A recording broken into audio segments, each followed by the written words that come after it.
Hello guys, today's topic is transport layer.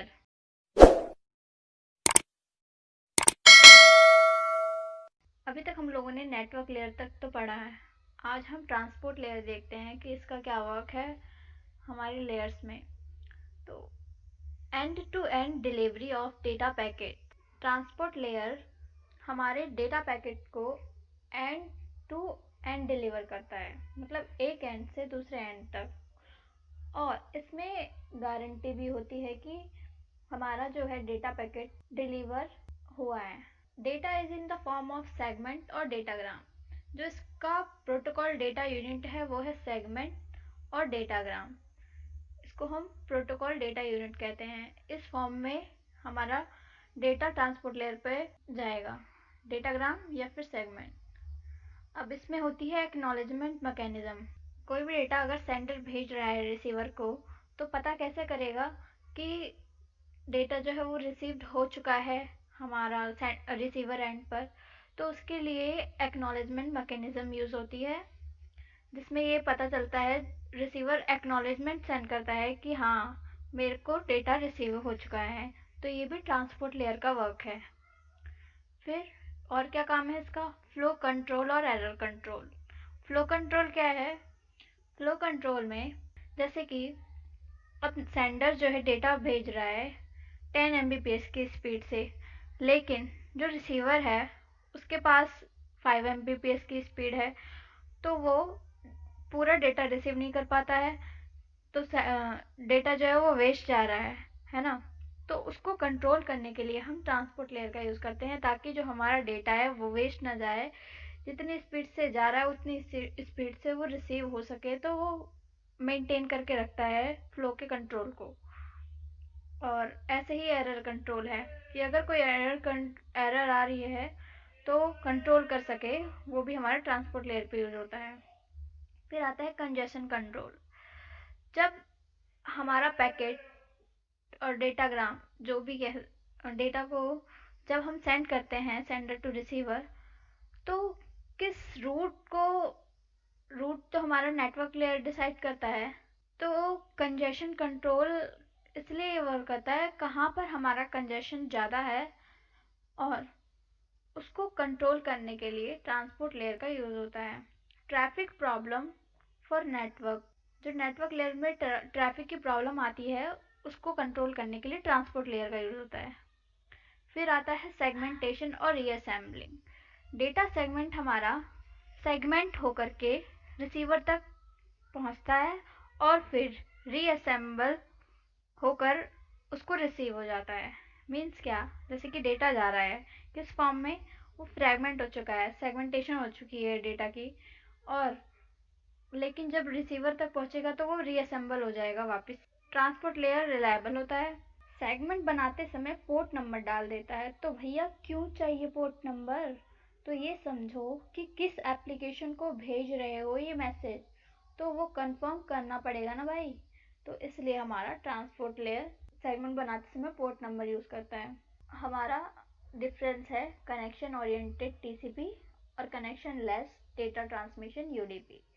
ये दोनों बहुत इंपॉर्टेंट हैं बीटेक के पॉइंट ऑफ व्यू से और गेट के पॉइंट ऑफ व्यू से।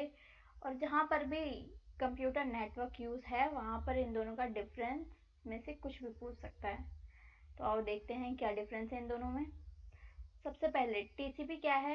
कनेक्शन ओरिएंटेड प्रोटोकॉल है। ट्रांसमिशन कंट्रोल प्रोटोकॉल जो होता है वो हमारा कनेक्शन ओरिएंटेड होता है। इसमें सबसे पहले डेटा ट्रांसफ़र करने के लिए कनेक्शन इस्टेब्लिश होता है, और फिर डेटा ट्रांसफ़र होता है, फिर एक्नॉलेजमेंट आती है। ठीक है, तो कनेक्शन ओरिएंटेड होने के बाद ही डेटा ट्रांसफ़र होगा किसमें? टीसीपी में, क्योंकि ये कनेक्शन ओरिएंटेड है। और यूडीपी क्या है? यूज़र डेटाग्राम प्रोटोकॉल हमारा कनेक्शन लेस प्रोटोकॉल है। जब कभी भी यूज़र डेटाग्राम डेटा आया है बीच में, तो इस टेक्निक से हम इसको याद कर सकते हैं कि ये हमारा कनेक्शन लेस है। अगर डेटा यूज़ हो रहा है तो कनेक्शन लेस है। फिर हमें सिर्फ याद करने की ट्रिक है, यूज़र डेटाग्राम प्रोटोकॉल, बीच में डेटा आ रहा है, डेटा है, तो फिर हम इसको कनेक्शन लेस प्रोटोकॉल कहेंगे। Use three way handshake. TCP हमारा थ्री वे हैंडसेक यूज़ करता है, जैसे कि मैंने बताया। यहाँ पे रिसीवर, पहले कनेक्शन एस्टेब्लिश हुआ, सिंक्रोनाइजेशन हुआ, सेंडर ने डेटा भेजा, रिसीवर ने एक्नॉलेजमेंट भेजी, फिर सेंडर एक्नॉलेजमेंट भेजेगा कि हाँ मुझे एक्नॉलेजमेंट रिसीव हो गई है। तो ये होता है हमारा थ्री वे हैंडसेक। यूडीपी में ऐसा कुछ भी यूज़ नहीं होता। जैसे कि मैंने बताया था एक्नॉलेजमेंट यूज़ होती है टीसीपी में, तो इसमें एक्नॉलेजमेंट यूज़ हो गई, बता देता है कि हाँ भाई डेटा पहुँच गया है। पर यूडीपी में ऐसा कुछ नहीं है, कोई एक्नॉलेजमेंट नहीं यूज़ होती, क्योंकि जब कनेक्शन ही नहीं ओरिएंटेड है तो फिर एक्नॉलेजमेंट की क्या ज़रूरत है। टीसीपी में क्या होता है, ऑर्डरिंग फॉर्मेट में जाता है, जिस ऑर्डर में हमारा डेटा जाएगा उसी फॉर्मेट में हमारा डेटा रिसीव होता है। इसमें कोई ऑर्डरिंग नहीं, नो, यहाँ पे नो आएगा। कोई ऑर्डर नहीं यूज़ होता है इसमें, टीसीपी आईपी में ही यूज़ होता है। टीसीपी में ऑर्डरिंग में हमारे डेटा जाता है। इसमें फ्लो कंट्रोल और एरर कंट्रोल यूज़ होता है, जैसे मैं बता चुकी हूँ ऑलरेडी। इसमें नहीं यूज़ होता ऐसा कुछ। ये हमारा रिलायबल होता है, ये रिलायबल नहीं होता है। ये हमारा स्लो होता है। टीसीपी स्लो होता है क्योंकि अब इसमें इतनी सारी चीज़ें करनी पड़ती हैं। सबसे पहले कनेक्शन स्टैब्लिश करो, फिर डेटा भेजो, फिर एक्नॉलेजमेंट लो, तो इस तरीके से स्लो प्रोसेस है इसकी। पर ये क्या है, इसमें कुछ करना ही नहीं पड़ता, सीधे डेटा ट्रांसफ़र करो, तो इसलिए ये फास्टर है। इसका हेडर साइज 20 बाइट है टीसीपी आईपी का, और कनेक्शन लेस यूडीपी का 8 बाइट्स है। हेडर साइज भी तो उसी हिसाब से बड़ा होगा ना, जिसमें ज़्यादा चीज़ें यूज़ होगी तो फिर हेडर साइज भी बड़ा है, इसीलिए। अब TCP used by HTTP, HTTPS, FTP, SMTP, POP3. Hypertext transfer protocol, ये हमारा वेब पेज के लिए यूज़ होता है। और एचटीटीपीएस ये सिक्योरिटी, एचटीटीपीएस क्या, हाइपरटेक्स्ट ट्रांसफर प्रोटोकॉल सिक्योर के लिए यूज़ होता है। एफटीपी हमारा फाइल ट्रांसफ़र प्रोटोकॉल फाइल के लिए है। SMTP simple mail transfer protocol mail transfer के लिए है। पॉप3 प्रोटोकॉल हमारा पोस्ट ऑफिस प्रोटोकॉल है। ये हमारा रिट्रीव करने के लिए होता है यूज़, मैसेज को रिट्रीव करने के लिए, मतलब रिसीवर पॉइंट पे जब हमारा डेटा पहुंचता है तो उसको रिसीव करने के लिए पॉप3 यूज़ करते हैं। यूएसडीपी क्या यूज़ करता है, टीएफटीपी, डीएनएस, डीएचसीपी एटसेट्रा। तो ये हो गया हमारा ट्रांसपोर्ट लेयर का काम सारा।